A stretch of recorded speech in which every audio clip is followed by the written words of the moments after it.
I believe that the flying saucers seen by veteran airline and Air Force pilots are objects from another planet. The Air Force has officially analyzed the motives of possible visitors in space. Here is a direct quotation from the official report. Such a civilization might observe that on Earth we now have atomic bombs and are fast developing rockets. In the past history of mankind, they should be alarmed. We should therefore expect at this time above all to behold such visitation.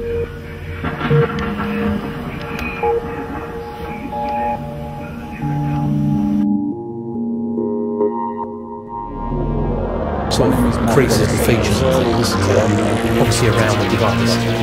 I couldn't get it on this over this blocks. The edge of the first time I walked around outside, it was only 2 to 3 feet up onto the actual circuit. So I got up there, which again was from we were standing having a cup of cocoa here, and what had happened? No, while driving down pushing a group of lights, nothing, no softness. I noticed something at the end of the boat, at the top of the boat. Got into the one central.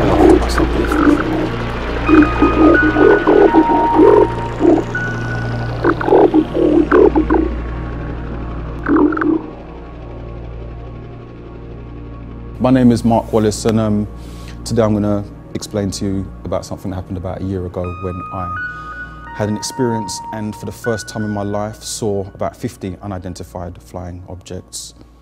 And I was driving my car down Fence Piece Road from Chigwell going towards Seven Kings.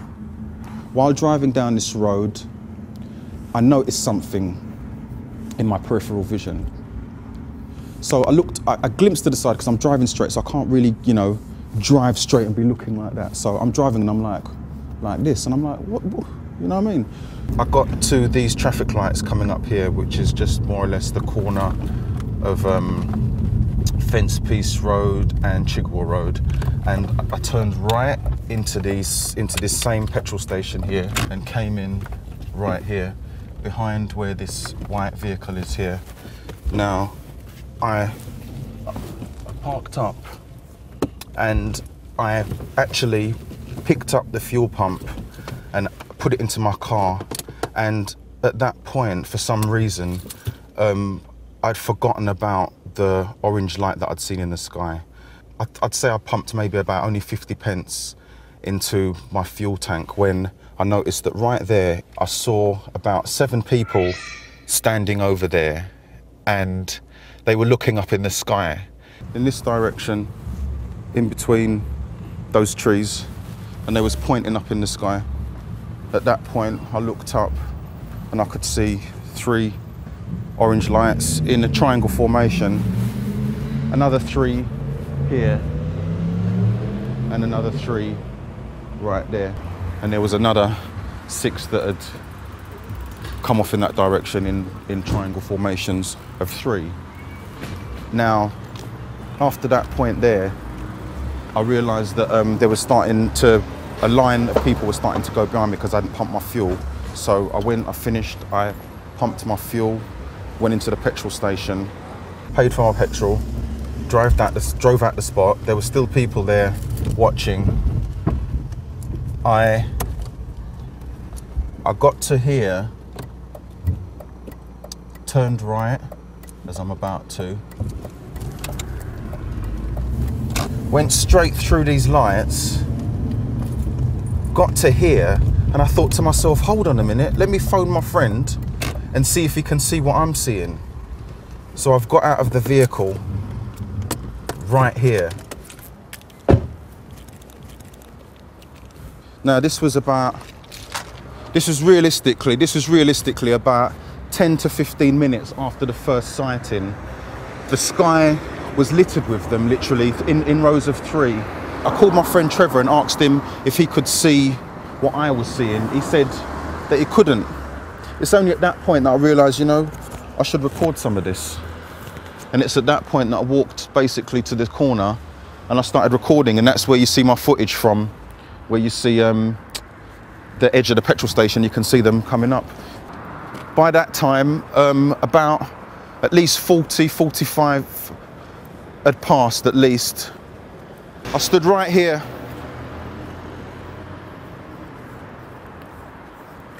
And from the angle I was at, you could actually see them coming over and going up all the way over, and I filmed them right the way up to about there.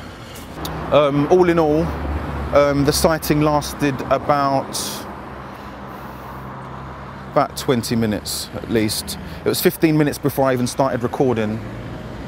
That just shows, you know, when you're in shock sometimes, you know, you don't even realize it, you know. Some people might say that, you know, they think that what I saw could have possibly been Chinese lanterns or something like that, you know. And okay, but me personally, in what I see, I'll rule that out because I've seen how Chinese lanterns behave in the atmosphere, and you know, when you light them, and just the way that they bobble, and the wind blows them as well, you know. And the higher up they get, the more windy it gets. They do a random path. What I saw was not doing a random path. It was in perfect triangle formation, one in the front, two to the side.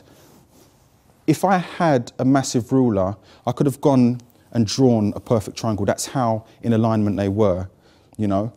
This one wasn't slightly, and the front wasn't slight. It was a perfect triangle in the sky. And it kept the triangle right the way across the sky. From taking off, I saw it coming from ground level all the way up till I couldn't see it no more, fading out. And they stayed in the triangle formation. And they came in threes, 3, 6, 9, perfect formation. So Chinese lanterns is out of the question. Wake up, because something big is taking place all over the world. Truth, knowledge and wisdom can be the best ammunition, so long as it's being loaded into an open mind. These are serious times. You think it's a lie or conspiracy theory? Do your research.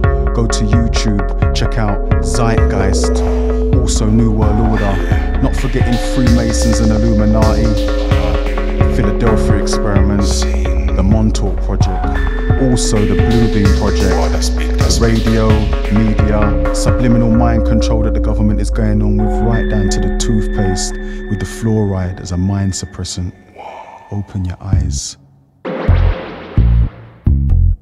Open your mind and see what's been going on in front of your eyes. Freemason government feeding your lies. For thousands of years they've been in a disguise, but now it's time for disclosure. True enough for them a turned soldier to fight an illegal war with a hidden agenda. Man, woman and child get dismembered. Too many innocent lives been taken. The British and American government secret societies are running everything. It's time to awaken. When I turn on the TV, what I see violence and crime. You them I go and walk while enough of them I take badness up as a habit. Don't say me never warn ya. True enough for we have to go tell enough of them. It's time for disclosure, yeah. Everybody get ready for the ride of your life, cause it's time for all of the people to wake up and take over. Ascension 2012, a transformation to the 5th dimension. You wanna go there, then raise your vibration. Mind calendar predicts it's the end of the world when the planet's in alignment. But I don't watch that cause I'm infinite. I know that I'm gonna come back like everybody else, but I'm gonna start where I left at.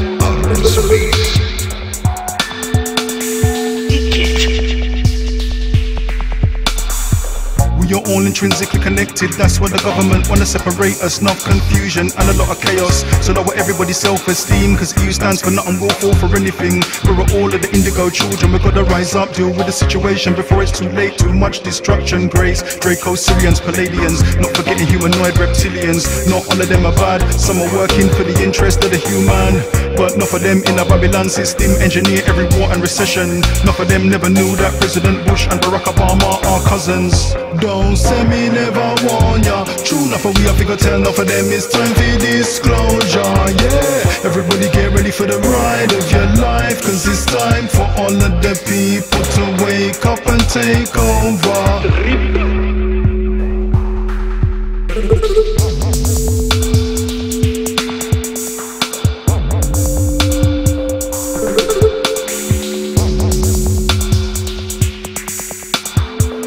Order, microchips that's under the skin, chemtrails in the sky, what's going in? Big brother CCTV, them I want see everything. Babylon could I never reach heaven from you see what they done. Fahrenheit 9/11. Don't believe what you hear on the radio or see on the TV, they think that they're clever.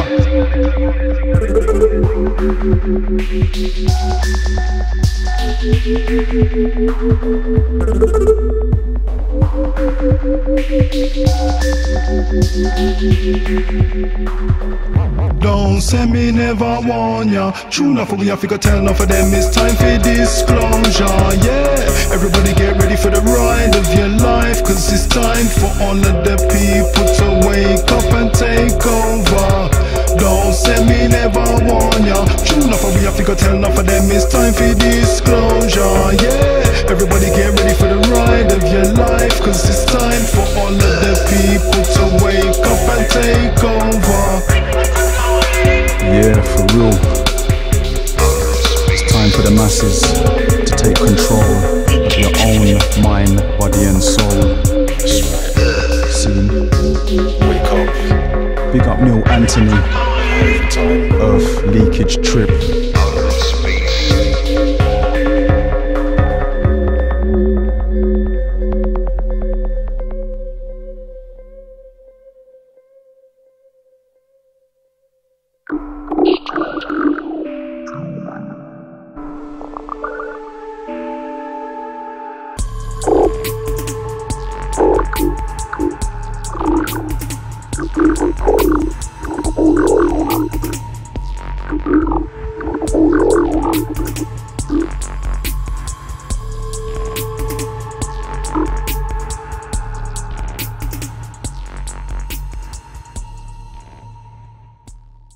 It all started when I was given the job to pick up a director's car from Edinburgh Airport because he got the flight down, I think something to do with bad traffic or something.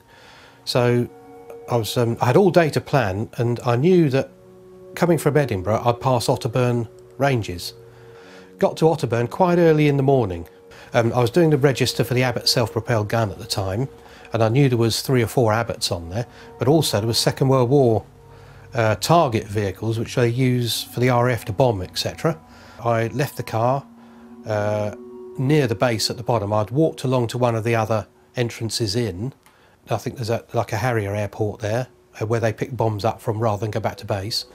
So I went past there, took a picture of quite a few vehicles and saw a shiny object in the distance, which was actually the aluminium hull of a vehicle.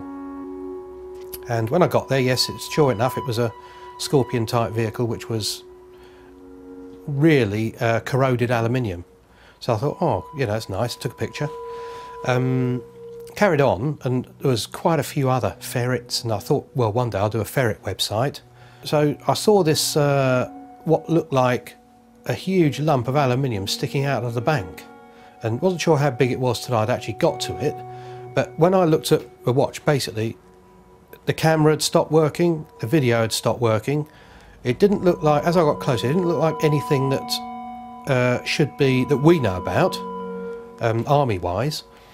And basically it was a huge disc sticking out of what looked like it was sticking out of the bank. There was a bank behind it, and it was just sitting there. There was long grass, so I couldn't see if there was any legs or whatever. The thing was between 40 and 60 feet round. I started to look around the device itself, which was complete, no motion, no bright lights, no nothing organic whatsoever, no bolt holes, absolutely nothing. There was nothing on this thing at all. Looked underneath, there was no legs. So I thought, crumbs, it must be suspended from that bank. But when I went round the bank, I actually passed my arm through the grass and underneath, and see underneath, there was nothing there at all. It was just suspended in the air, just sitting there. And then I thought, right, I'm getting out of here. So I started walking back. And I thought, right, while I'm here, I'm going to try and get a picture. So I carried on and on and on and on. And I must have been half a mile away before stuff started jumping back into action. And then I thought, well, this isn't working. So I went back again and stood there. I mean, I wasted so much time that, hindsight, I should have been sitting there getting, if I knew what this device was, getting as much information out of it as possible. So I walked back round it, had another look. I tried to move it, and I put my shoulder up against it, and I moved it like a lorry. It was about, say, you know, something very heavy, not a car even. It was moving. It's a bit like moving a ship on water. You can actually move it. If you don't feel anything moving to start with, but after a while it goes. And then, after I'd done that for a bit, I moved it about 6 inches, and it readjusted back that 6 inches and nearly knocked me flying. It was that much of a correction. So, and then after that, well, after say another 3/4 of an hour of running away and coming back again, because that really, I really thought something, you know, in a minute, somebody's going to come out with a remote control or something and start laughing, you know. So I went, ran off again. When I came back again, I tried that again. It did exactly the same thing. Anyway, it had a square hole in one side, which you could see through. You could see right through it. It's a void of everything except for one square block on one wall, one side. So you could imagine a tunnel straight through the top bit was more domed than the bottom bit. There was a few sort of creases and features and things, obviously around the device. I couldn't get in on this side because there's a 20-foot drop between the edge of it and the ground. So I walked around the other side, and it was only 2 or 3 feet up onto the actual circular bit of it. So I got up there, which again was just like walking on concrete, you know. No dent, no pushing in with your foot, nothing, no softness. It was rock hard, solid. And got into the inside of it, which is why I thought somebody's put this here in concrete and has painted it. You know, I still was looking down the lines of a defence item, basically. So when I got up into the square hole, like I said, it was void of anything. There was no controls, no green men, no soldier, nothing. One side of the wall was smooth and a darker colour than the rest of it. This side had the square block, which later on I knew what it was for, basically. And you could sit on that square block. It's quite a seat, you know, it's quite like sitting on a box, basically. But if you sat on it for very long, it started forming the shape of your bottom. A bit like, not memory foam, but it was still rock solid. When you got up and went bang, bang, bang, it wasn't a cushion, it was forming the shape of you, perfectly so. Eventually it got more and more comfortable. So, anyway, you know, I sat there thinking, right, what am I going to do? And I said something to myself, and whatever it was, did a quick stuttering, 1, 2, 3, maybe 4 or 5 little stutters after I'd said what I said. Instantaneously, it carried on with 4 little stuttering sounds. I jumped off and ran, and that's when I jumped off the end, which was 20 feet drop. And I thought, right, you know, I'm off. There's definitely something here. I'm going to hear about this later. You know, a camera crew's going to come out and say, oh, we got you, you know. And but after a while I thought, no, if I'm missing something here, I want to get back and do this. So I went back and got back on it, looked inside, make sure there was nothing. It was still exactly the same as I left it. Hadn't moved, no noise, nothing. I didn't feel any ill effects. There's nothing appearing on me like any radiation burns or any rubbish like that, you know, which I suppose other people have had. And so I said something again, and again I heard the stuttering. Then I have to cut a long story short here, because it was just basically trying to imitate everything I said, but I couldn't hear it. But after a while the stuttering got longer and longer, and I could hear bits of my own voice in each section of that stuttering. Okay, so I thought, I don't know what it's doing. It's either trying to mimic me or it's trying to learn my voice and language. So after that, I just kept talking. And after, say, half an hour, 3/4 of an hour, it was almost talking back to me in my own voice. I could hear my London accent. It was like I was listening to a recording of myself, you know. And although it was mimicking what I said, after a while, you know, I can't remember the transition between, because it was so sort of gradual. It basically started talking, you know, if I asked a question, it would basically talk back to me, say in my own voice, answering my question. I said, why are you here? Instead of saying back to me, why are you here? It said, information gathering, but in my own voice. Like and I thought, no, wait a minute, I must be going bonkers, and I'm telling myself what I want to hear. But nothing, my lips weren't moving.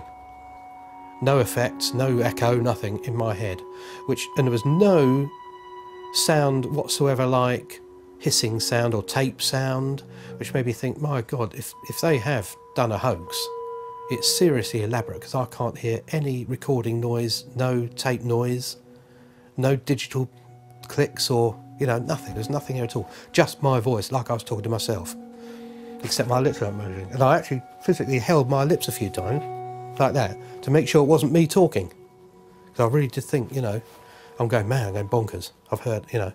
I now know that there was doors either end, but they were that perfectly made that you couldn't see the join. I'd say the edges of the ship were about 45 degrees, very slightly curved, and that door would have shut off. Two doors would have shut off both ends, like a, I don't know where they were, I never actually saw them open or close. So, but they did say, look at the edge and you can see the door line, it is there. But if you look at it a foot away, you can't see a mark. Was that perfectly made? If it was a defence item, I'd say it was made of titanium. Sitting on the block inside, which by this time had obviously fitted, it fits me perfectly, you know, it was very, very comfortable. And asking questions, I was getting the answers back, but on the wall in front of me, there was backup sort of images. Like, for instance, I asked how the actual device was sitting here floating 1 foot off the bank, you know, and I could move it and it would move back. And it said, oh, it's contra-rotating this. And then a big schematic appears on the screen, which, you know, I couldn't make head nor tail of. I could tell it was a device. I didn't know whether it was end on or whether it was top or, you know, but I could see that there was 2 contra-rotating discs. Whether the discs were solid or whether they were a gas or a liquid, I couldn't tell you. I didn't ask the question, I should have done. But basically it's got 2 contra-rotating areas inside that are doing millions of RPM, and that's what causes the thing to become weightless. There's lots of other things that although I asked the questions, I couldn't, it was too complicated for me to take in about fields and why my watch was stopped, for instance, why my cameras wouldn't work. That was a very simple one. When you've got contra-rotating discs doing millions of RPM, it actually creates a very, very fast alternating field. Very, very fast. And because electrons move along a wire or alternating current, this is such a high alternating field that poor old electron can only stay still. It can't go backwards, it can't go forward, because the alternating current is far too fast. So therefore, electricity stops. Very simple. And I've heard people who've seen UFOs say their car engine stopped. Exactly the same thing. And a high alternating field doesn't affect anything else either, only electricity. So everything around it stops. You can't start anything, you can't do anything. All those electrons in those wires are moving, but on the spot, and not travelling to create electricity, not going round atoms like this, all the way down a wire. They're just going backwards and forwards. The higher the alternating field, obviously, and the only thing that can create that is rotating discs. When a magnet passes the next one, creates a pulse, then goes back again. And if it's doing that millions of 2-3 million times, which is another reason why it's contra-rotating, because you can get that to pass each other at double the speed of your disc. So it creates one pulse. But these magnets are all round it.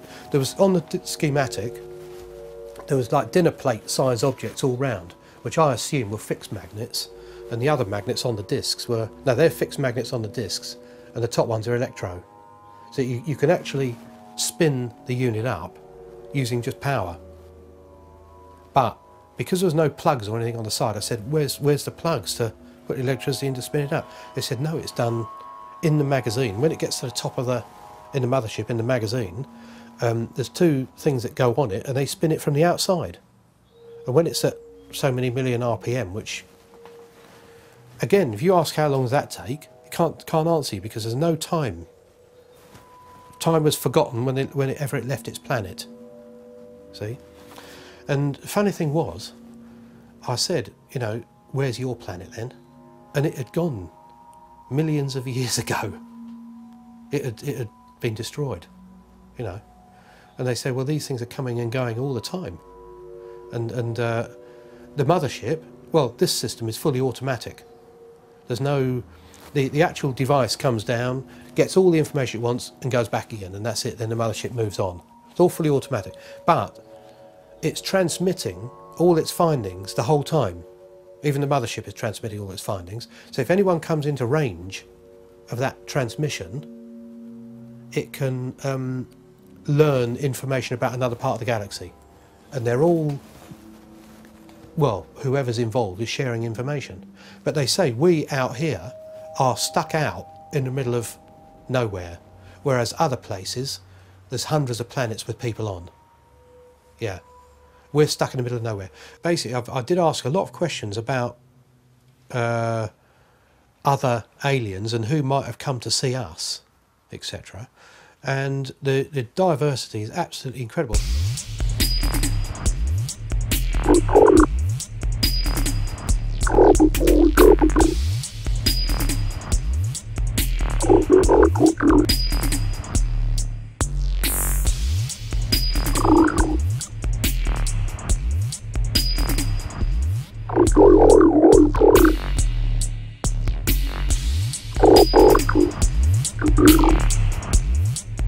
It was a Thursday night, we were here jamming. The end of the evening we went outside, it was a nice warm evening.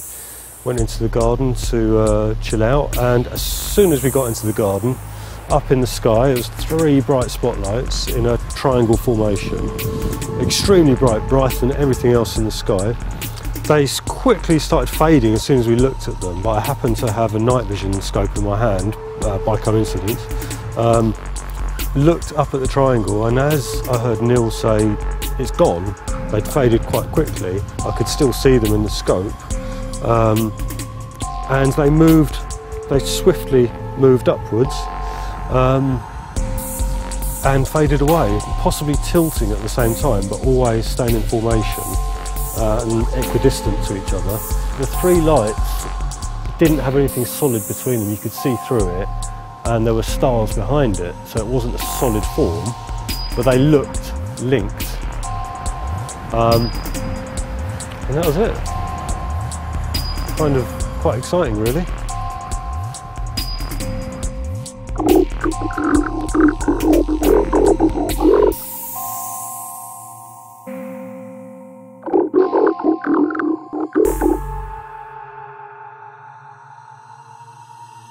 So I was walking through Westfield shopping centre in Shepherd's Bush, just looking around the shop. Was not really interested in buying anything because I was suddenly overwhelmed with a lot of emotion, as if I was heartbroken, and there's a lot of sadness, and it's been something I had been struggling with for a while.